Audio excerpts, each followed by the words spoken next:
My own mother sold my apartment while I was hospitalized. My mother sold my apartment while I was in a psychiatric facility for 6 weeks. She deposited the money into her personal account, and when I was discharged, I took a taxi to my own address of the building. Superintendent looked at me with an expression I had never seen directed at me before, pity mixed with discomfort, and told me the unit had new owners who had moved in 10 days ago. I stood on that pavement with a discharge bag and a medication schedule and the specific vulnerability of someone who had just spent 6 weeks rebuilding the ability to function. I understood in one moment that the foundation I had been rebuilding toward, it did not exist anymore. My mother had power of attorney that I had granted her during my hospitalization because I had trusted her completely, and because I had been frightened, and because she was my mother, and mothers were supposed to be the category of person that power meant safety with. She had used it within 3 weeks of my admission.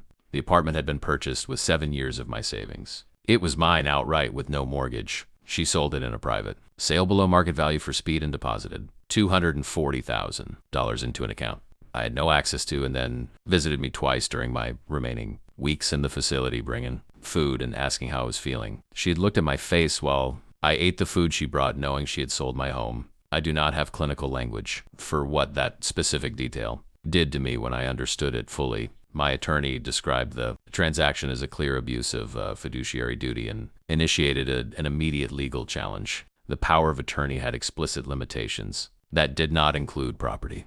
Sale and the transaction had violated its terms in ways that were documentable and serious. The buyer, who had acted in good faith and was entirely innocent, was notified of the legal situation. The sale was unwound after a difficult 4-month process that required the buyer to be compensated for costs and disruption. Compensation that came from my mother's account. Under court order, the money was returned minus legal costs and the compensation payment. My mother's defense throughout the process was that she had been protecting, that the apartment had been a financial liability during my incapacity, and she had acted in my interest. Her attorney made this argument in formal documents. My attorney responded with the bank records showing where the money had gone, and the argument was not made again. I live in my apartment. My mother calls occasionally from a number I recognize, and I do not answer.